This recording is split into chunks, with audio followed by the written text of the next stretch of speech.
If you opened up your social media feed this week and saw yet another pregnancy announcement, and you felt that familiar drop in your stomach, or maybe you started this journey surrounded by friends who were trying too, and now somehow you're the only one left. Everyone else has moved on. They're talking about due dates, they're planning first birthdays, and you are still counting your life in these endless 2-week increments. Then this episode is for you.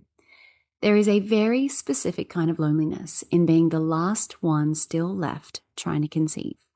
And it's not just about wanting a baby, it's about feeling left behind. Today, we're going to talk about what to do when you find yourself in this place and how to navigate the jealousy, the grief, the friendship changes, and most importantly, how to stay grounded in your own timeline. Welcome to your journey to fertility. This is the podcast that blends science with spirit to give you all the tools you need as you navigate your fertility journey. I'm your host, Jennifer Edmonds, and for the last 15 years, I've been helping women on their journeys to motherhood and beyond. I believe that combining the latest scientific research along with the best energetic and mindset practices will help you to avoid putting your life on hold and bring you closer to your baby. Each week, you'll learn ways to support your fertility and trust your body so that you can stop stressing that you'll never have your baby and finally walk your path to motherhood. This is the Your Journey to Fertility podcast. Hello, welcome back to the podcast. So I feel like this episode is very timely. Last week in the fertility world, we had National Infertility Awareness Week, which has pretty much become an international thing, basically. And it is just a way for people to raise awareness, share their stories, and just to feel seen and heard, which really is the whole idea of this podcast anyway, right? This is my whole intention is to help you feel seen and heard. But when I work in this space, it's so easy for me to sometimes forget that not everyone understands and not everyone fully grasps what you're going through because it is such a difficult and lonely journey at times. And I know that this is a very heavy topic, but I promise you today, we're going to make it a bit lighter and we're going to make sure that you feel lighter from listening to this episode. Because if you have found yourself stuck in this place, when literally everyone else that you know in your life has moved on from trying to conceive and you are still stuck, it feels impossible and it is so unfair.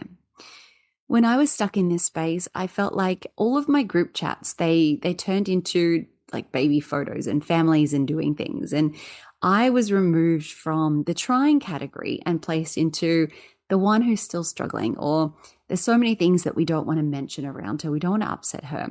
I watched people move on with their lives and they didn't know how to relate to me anymore. The pity that I would get, and watching what they would try not to say around me and just, it was so hard. So I want to say to you, if this resonates, I'm sorry because I get it and I know how difficult this place can be. But please remember, you are not a bad friend. If you feel any of this, it's not about jealousy. This is grief at its deepest level. One of the reasons that people don't understand what we're going through is that it's really intangible, this loss that we're going through, isn't it? It's really ambiguous. It's not like if your grandparent passes away, your people around you, they can understand that loss. Yes, you go to the funeral, you're grieving, there's that person is missing from your life. But people can't always see it like this when it isn't something that is so obvious. Even pregnancy loss, we don't go to funerals when we've lost a baby. And I think that this makes it really, really difficult for others to relate to us and for us to stay in relation with them as well. And know that the comparison that you feel, this is inevitable and it is a reaction of your nervous system, a way of your brain trying to make sense of what you're going through and try to control the situation. We always think to ourselves, well, if they can have this, why can't I? So I want to start by normalizing all of these emotions that you go through. You can be happy for them and heartbroken for you. You truly can. And even in your darkest moments, when those really ugly thoughts come up, you can still hold both of these emotions at once. And I know these deep, dark thoughts that come up. You get to the point where, no, you wouldn't actually wish anything bad upon anyone, but these things that we tell ourselves, if they had a miscarriage, they would at least understand what I'm going through, or none of this makes you a bad person. These dual emotions can coexist. Bitterness and jealousy, these emotions often show up as unprocessed grief. And we know that when we don't allow space for these emotions to be heard, they stay very stuck within our body. And we're going to come back to that in a little while as well.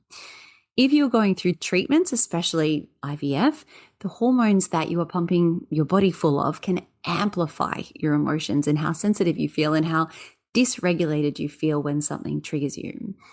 Being around things like social media just intensifies everything. I feel like people who were struggling to conceive 20, 30 years ago, they weren't bombarded with pregnancy announcements from strangers all day long, or just ads popping up that are going to trigger you because, as soon as you start trying for a baby, somehow the algorithm knows and you'll get ads left, right, and center. And sometimes they miss the mark and they are super triggering. So there is a lot. There is so much that you are going through. I always felt like pregnancy announcements were like another way that my body had betrayed me. Thought, well, there's that person. They don't eat well. They go out drinking on the weekends. Their body could get pregnant. Why can't mine? And the thing that I always came back to again and again was grieving the timeline that I thought I would have, and the timeline that you think you'll be able to share with your friends and your family. You have all of these conceptions of what you want your life to look like, and you plan it, don't you, even when you first start trying. And when all of those dreams go out the window, we don't know where we stand. There's this shame around, well, I'm still trying. Like, why can't my body do this thing that so many people can so easily? Just know that if you feel like you have to distance yourself from people, that is completely normal and okay as well. I had to distance myself from friends who were trying when I was, and they got pregnant very easily. And I had friends who were already going on to their second children before I had my first. And then they did get it when I found it hard for them to share their ultrasound pictures and their gender reveals, and they didn't get it when I wasn't excited for them. And that is okay if you need a little bit of distance. I do have several episodes on managing friendships and relationships and family that you can go back to if you want a few more tips around how to really navigate all of that as well. So please scroll back and find them if you need. So what I want to do now is go through what not to do if you feel like you are the only one left still trying to conceive. And we all know that I love a list. Well, I always felt like having some actionable steps to go through made me feel more regulated when I was struggling to conceive. I really liked having goals and a plan and a clear path forward. So let me help you do a little bit of that now. First of all, don't isolate yourself completely. You still need support. As I talk about so often on this journey, co-regulation is a huge part of allowing our nervous systems to regulate and for us to live our lives completely. And if you have a partner, know that that person can't always be your everything. They can't always be your partner and your best friend and your therapist and your go-to person when you've had a bad day and you just need to vent about something. They can be, but not all of the time. And sometimes your support structures look really different. I have friends that I thought were kind of like acquaintances when I was going through infertility that became really good friends because they had been through the journey themselves, and me opening up just a little bit about what I was going through allowed them to open up as well. So these people became a lot of my really strong support structures, and they're amazing friends still to this day as well. So it might come from unexpected places. I think the beauty of the online world is that we can connect with people even in an anonymous way if you don't feel safe putting your identity out there, and connecting with those who get it and then starting to form those friendships as well. Human connection does not always need to be face-to-face. I also don't want you to force yourself to attend and get involved in everything. Baby showers, 1-year-olds' birthday parties, gatherings where there are heaps and heaps of kids can be optional. Boundaries are healthy, and knowing what is going to make you feel good and what is really going to throw you for days and days on end is a really good amount of clarity to have. So you can go to something and give yourself permission to only stay for half of it. You can give yourself permission to tell that person you're sick. I suppose there's a limit to how many times we can tell the same person we're sick over and over again, but use that if you need to. You do not have to go to everything that triggers you. You are allowed to protect your own heart. I don't want you to have to think about every time you open your social media feeds, you're going to be flooded with triggering content. So curate what you see, mute people gently. You don't have to delete or block or unfollow anyone, but just put them on silent so that you do not see all of their announcements. And if you do have people who are close to you in your life who do become pregnant, and I find that a lot of people are genuinely very kind when it comes to announcing their pregnancy around those who are struggling. But even if you do get that kind private message saying, I wanted you to know before I announce this, it often doesn't make it a huge amount easier. So when that happens, you can send a kind note to a friend, but you can just leave it at that. You don't have to get further involved.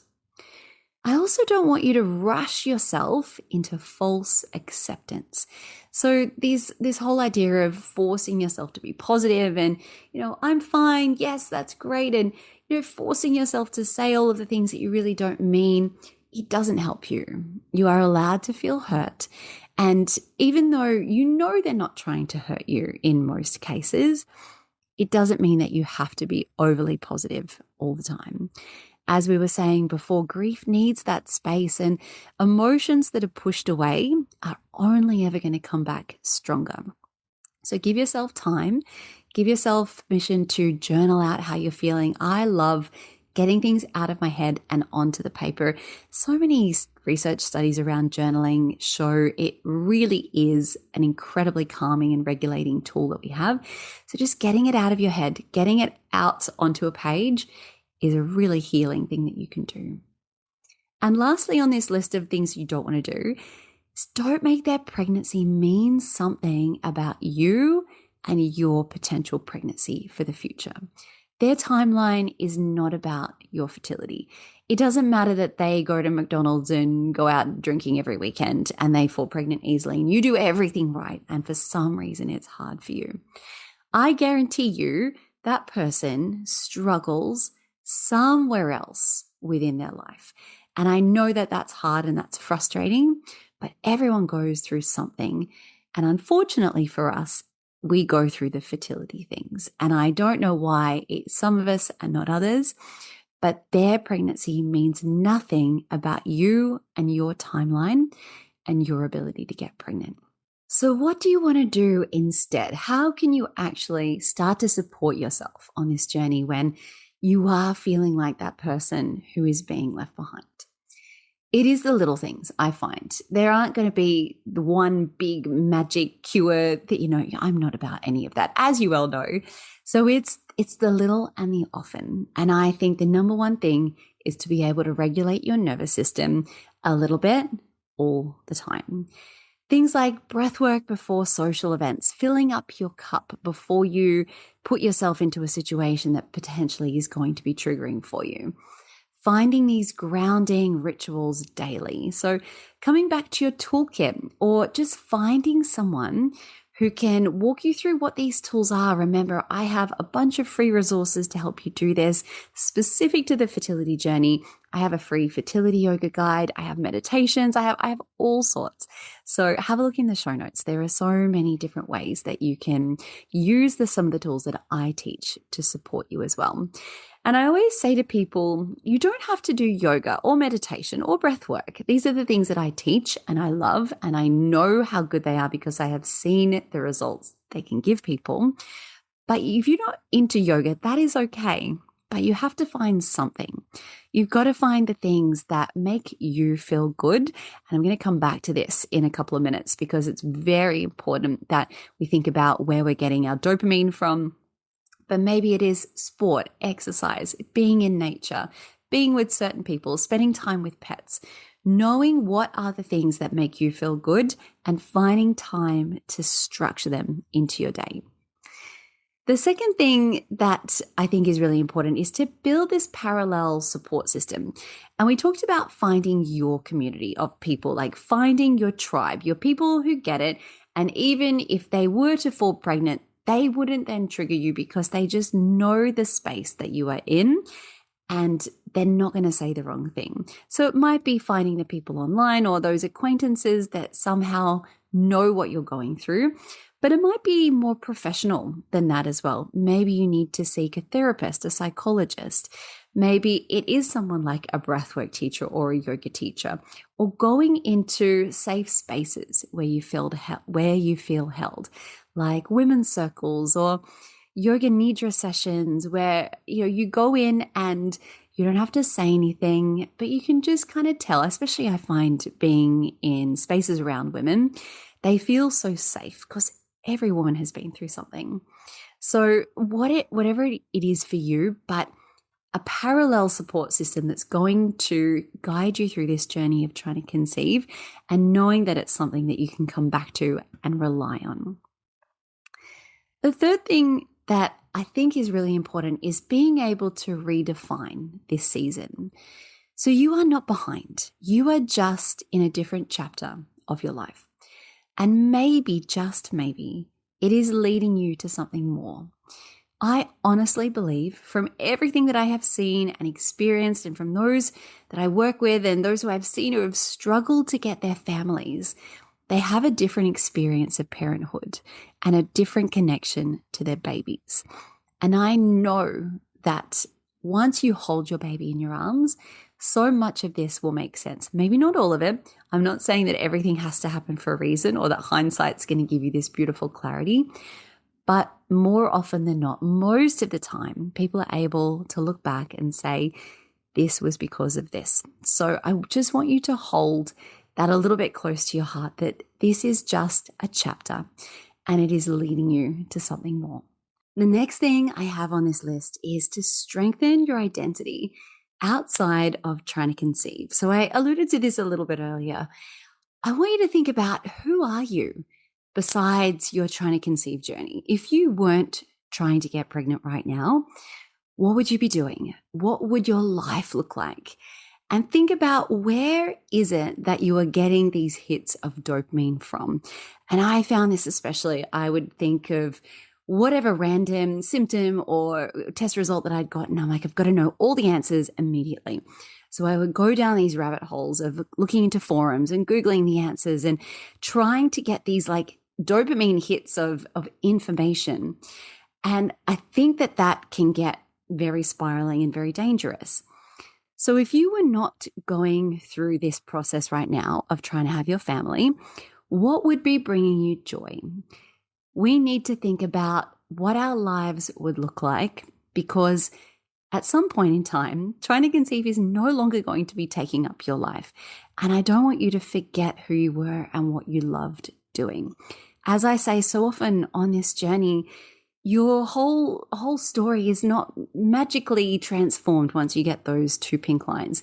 Yes, it makes a huge difference in your life. It's a massive, massive event, but the trauma of what you've gone through doesn't magically disappear once you get your baby. So we need to find ways of being able to regulate ourselves, finding peace, finding joy in other things apart from this trying to conceive journey. So protect the things that you love, hobbies, work, relationships, sports, teams, anything that you love doing. Some of them may need to be modified, especially when it comes to extreme sports and things like that, of course, but don't eliminate them completely from your life. We don't want to forget the things that we love around creative pursuits as well. And I love so much this connection in yoga between creativity and waking up that sacral energy of the womb space, that body center of creation. And we don't really think about being creative in our lives being related to fertility, but in a yogic sense, it is highly, highly correlated. So always, always keep that in mind as well. two more things that I want to take you through. Oh, no, three more things. Sorry. The fifth thing was to practice these micro boundaries. And we spoke about this a little bit already, this idea of not having to say yes to everything. So leaving events a little bit early, declining invitations, declining invites to group chats. If a whole bunch of your friends are going to be talking about some group event or whatever it is, you don't have to be a part of everything. And I find that saying things that are genuinely truthful for you, I always go back to this idea of language being very powerful because it impacts the way that our bodies feel. So if you say something that you know isn't true and you're forcing yourself into this forced sense of positivity, it doesn't feel great. So instead of saying to someone, I'm so happy for you, oh wow, sure, if that's true, go for it. But you can say instead something like, this is really exciting for you guys, and just leave it at that. You don't have to express how happy you are for their announcement. The second last thing, and I love this, and this is where we get to invite a little bit more of the woo side of things, the spiritual side of a lot of these practices. Find rituals that support you. I used to love writing letters to my baby or just chatting to my baby. I find this, the first time you do it, you might feel like you're going a bit crazy, but the more you do it, the more it feels normal. I love just pretending my baby was riding in the car with me. I would chat to them in the back of the back seat, or while I'm making dinner, I'd pretend they were in their bouncer just on the floor next to me. And just like we say often, your brain doesn't understand the difference between what is imagined and what is reality. Your brain and your nervous system really only understand the feelings that are created from what's going on in your life. So if you are constantly in connection with your baby, I find that in the manifestation world, that is one way to bring you closer to what you want. I love lighting candles, finding space for meditation, journaling, especially after announcements when you really are needing to process a lot of the emotions. There's something just so therapeutic, right, about getting these things onto the paper. And the last thing I want to note is this shifting of comparison to compassion for yourself. I want you to speak to yourself the way that you would a close friend or your own child. Your timeline is not a race, and there is no benefit in putting shame or blame or anything on yourself that doesn't need to be there. You haven't done anything wrong. There is nothing that you could be doing more of, honestly. I don't ever want you to get into this state of saying, I should have done this or I should have done more, or beating yourself up in any way. You are always going to make the very best decisions with all the information that you have. So while this journey is so hard, we would not wish it on anyone. We absolutely wouldn't. I do believe that it can offer us the greatest opportunity for growth. So in the meantime, while this journey is so hard, while you are still waiting for your baby, think about, who are you becoming in this waiting period? What strengths have you discovered that you have that you didn't even know you were capable of? What capacity is now expanding within you? And what kind of parent are you becoming throughout all of this? Being the last one still trying, it doesn't say anything about you at all. It just means that your story is unfolding differently, and it will shape you in ways that others don't get the opportunity to have. And sure that we wouldn't want this to happen to us. We wouldn't go back and say, I wish I could go through all of this again. No, but sometimes it can lead you to something better. Now, because this is such a heavy topic for this episode, what I would love to do now is take you through a short guided meditation just to help you feel at peace before we finish up. So save this and come back to it later if you need to. But if you're driving or out on a walk, probably come back to it when you can sit in a place of stillness. So when you feel ready, I want you to bring your body into a comfortable position, laying down. Place one hand on your heart and one hand over your womb space around your lower belly. And just bring your awareness now into your breath.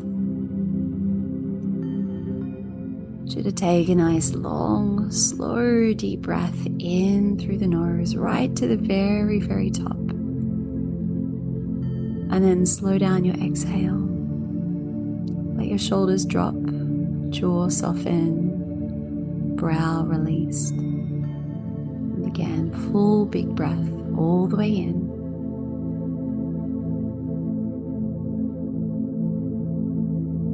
All the way out.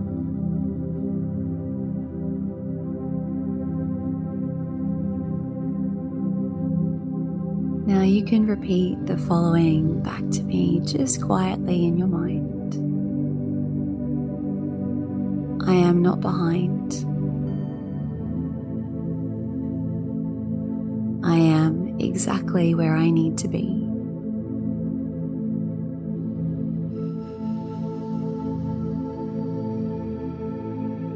I am not alone in this.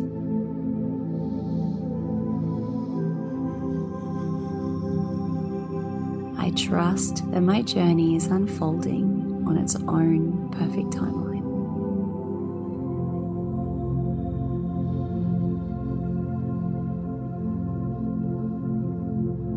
Take a deep breath in again when you're ready. And as you exhale, gently open the mouth, sigh out that breath. Wiggle the fingers, wiggle the toes, come back to your body, blink your eyes open. And as I said, I promise you are not alone in this, even when it feels like you are. There is always a community of women who get it. And if you need extra support, please reach out to me and I'll send you more information about how you can come and join that space. So I hope that you have found this episode helpful. If you did, I would love it if you could share it with someone. And no matter where you are listening to this or watching it, it would mean the world to me if you could leave a quick written comment or a review. It is the absolute best way to get this podcast out to as many people as possible. Or just message me. My DMs, my emails are always open. I absolutely love hearing from you. I love hearing all of your feedback. So please don't hesitate to reach out if you need. Now, next week, I am very much fangirling over our guest that we have got on the podcast next week. I get to sit down with Anna Ferguson, whom you may know as Anna, the anxiety coach. She's going to take us through on a deep dive about learning how to fully regulate your nervous system as you're trying to conceive. I cannot wait for you to hear this episode. I cannot wait to have you back here, and I'm sending you all of my wishes as you continue your own journey to fertility. The most common thing I hear from students who are on their fertility journey is that the stress of trying to conceive has taken over their life. Your days end up being filled with endless appointments, navigating pregnancy announcements. You're trying to eat right, take all your supplements, and it is all you think about from the moment you wake up. I designed the Element Fertility Yoga course to support your body, your mind, and your mental health in 3 important ways: to synchronize your hormones, increase circulation and blood flow, and to help regulate your nervous system.